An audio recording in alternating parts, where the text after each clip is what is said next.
Welcome to the Deep Dive. Today we're embarking on an exploration into Eleanor Roosevelt, specifically her remarkable and lasting impact on feminism and civil rights. Right. And for this deep dive, we're really drawing from the materials you shared, focusing on, well, the core of her influence, the principles that guided her, how she's remembered today, and importantly, why her vision still holds so much power. Exactly. Our goal isn't just recounting historical facts. It's about really getting how Eleanor Roosevelt shaped modern movements, and crucially, what makes her legacy still relevant for you. So let's dive in. Okay, let's start with her legacy of empowerment. It's really striking how she redefined the First Lady role, stepping way beyond traditional bounds through active policy involvement and her, very public voice. Oh, definitely. What's fascinating there is the precedent she set. Think about her press conferences just for women journalists. That wasn't just about being inclusive, right? It was strategic. It amplified women's voices in media when they were often shut out. Good point. And that quote. The future belongs to those who believe in the beauty of their dreams. Yeah, it became this huge rallying cry. It really did. Because it tapped into that sense of possibility she was pushing, especially for women thinking beyond, the conventional roles. Right. But it wasn't just symbolic, was it? Challenging social norms.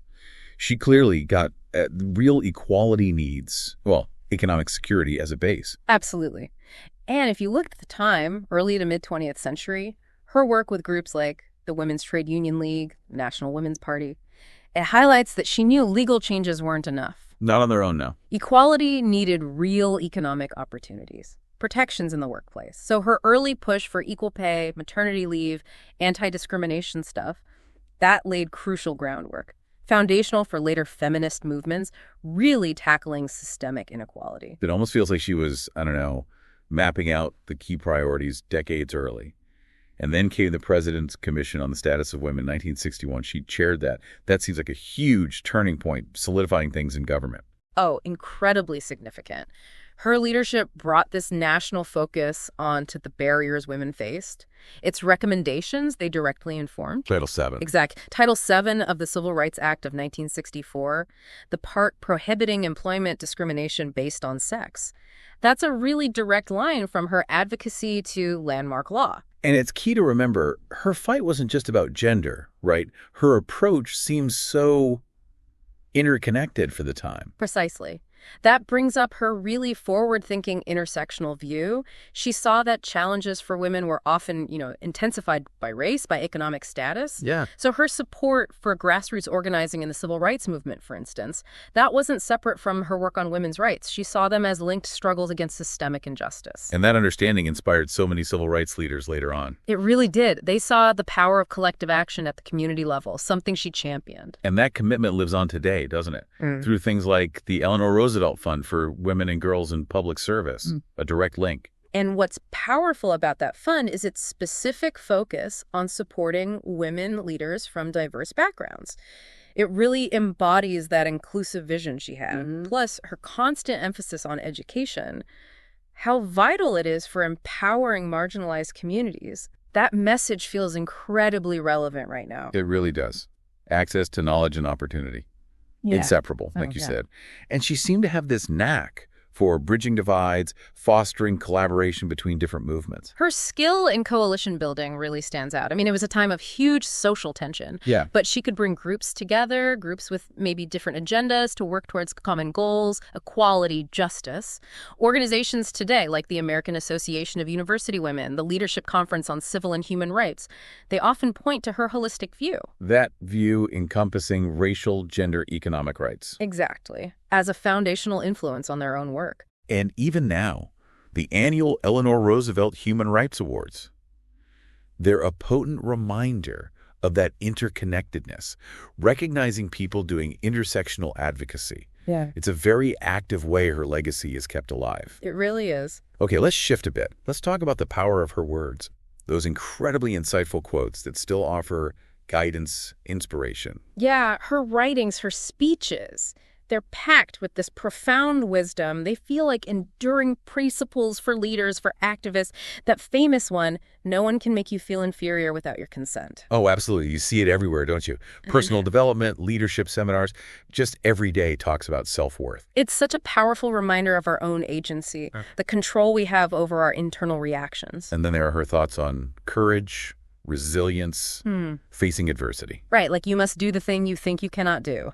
That's not just a nice saying, is it? No, it's a direct challenge. Exactly. Confront those self-imposed limits. It resonates so much in leadership training, pushing people out of their comfort zones, tackling what seems impossible. It's about action, pushing boundaries.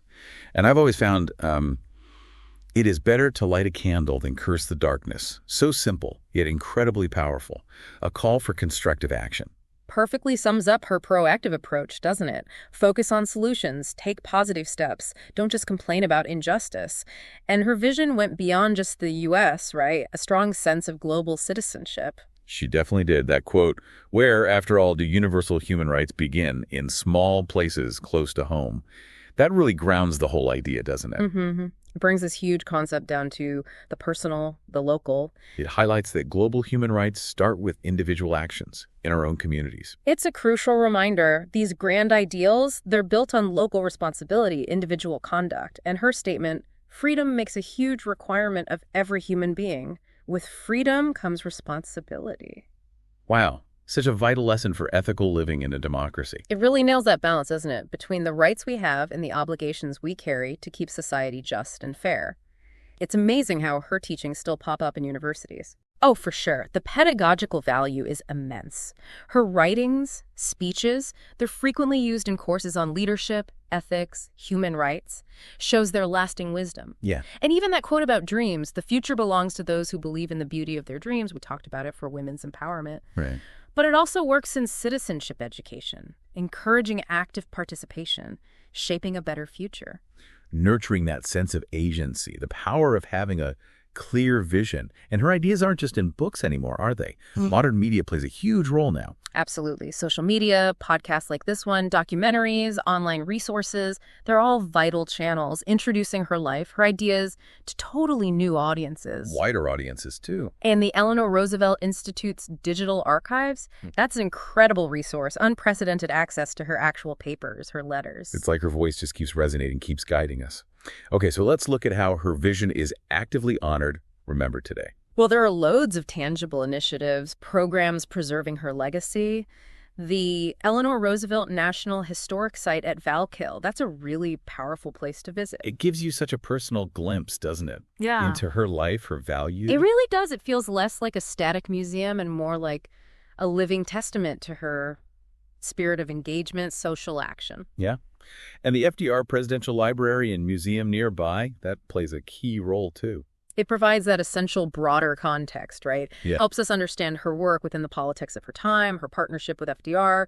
And then you have annual events like the Eleanor Roosevelt Leadership Symposium. Those sound like fantastic opportunities for people today to grapple with the issues she cared about. They really are. They bring together people from all sorts of fields to discuss today's challenges, but through the lens of her principles.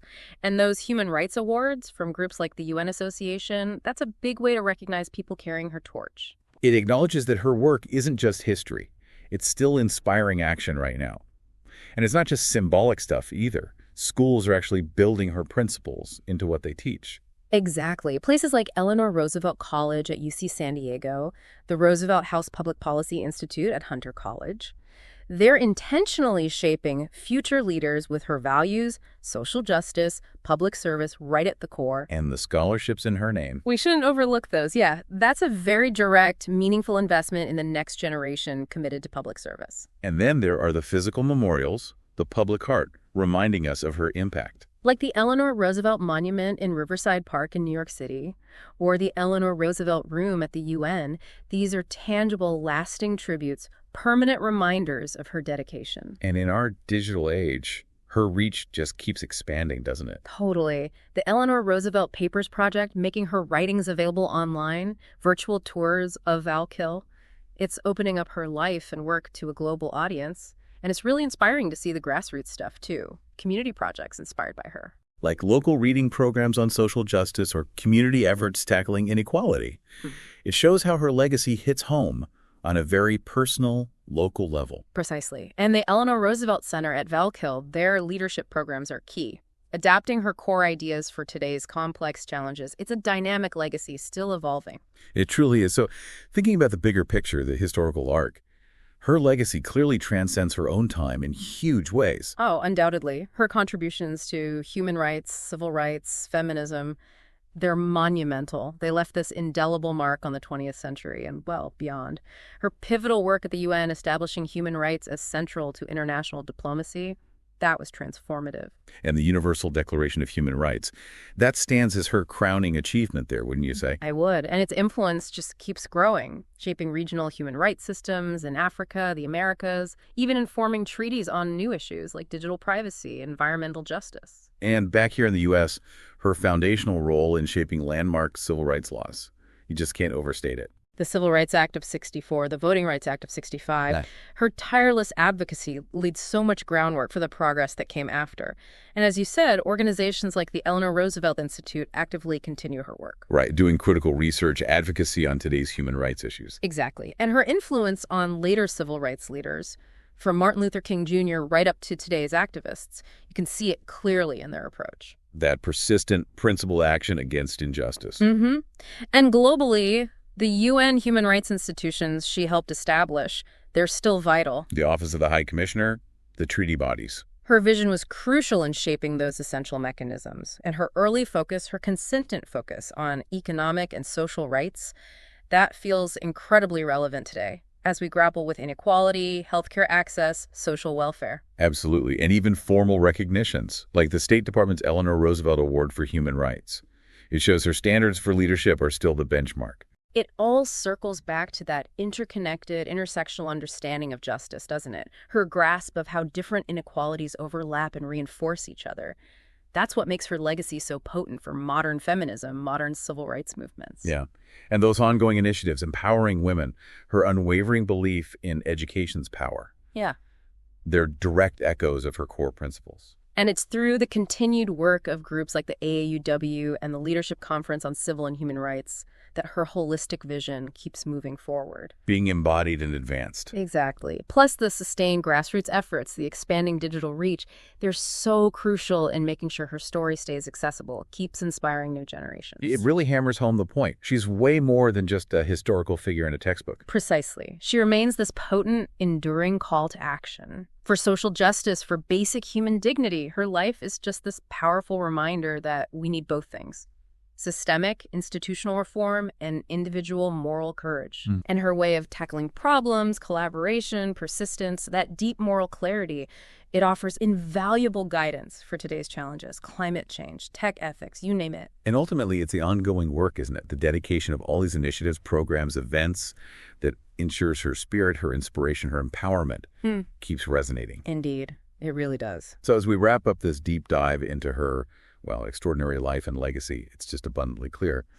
Eleanor Roosevelt had this profoundly multifaceted, enduring impact on feminism, on civil rights through her actions, her powerful words, and the many ways we keep honoring her. Her influence is undeniable. Yeah. And for you, our listener, aiming to get knowledge quickly but thoroughly, understanding the big forces shaping society. Her story offers so much vital insight. What really stands out, I think, is that unwavering dedication to the inherent dignity of every single person, and her understanding that, building a just world needs both big ideals and practical, concrete action. Okay, so here's a final thought for you to chew on. Eleanor Roosevelt believed so strongly in local action sparking global change. Thinking about that, what small place close to home could you maybe engage with to further human rights or equality in a way that resonates with her vision? It's about finding your own way to contribute, right? To, like she said, light that candle instead of just cursing the darkness. Exactly. And if you want to explore more, definitely check out the Eleanor Roosevelt National Historic Site.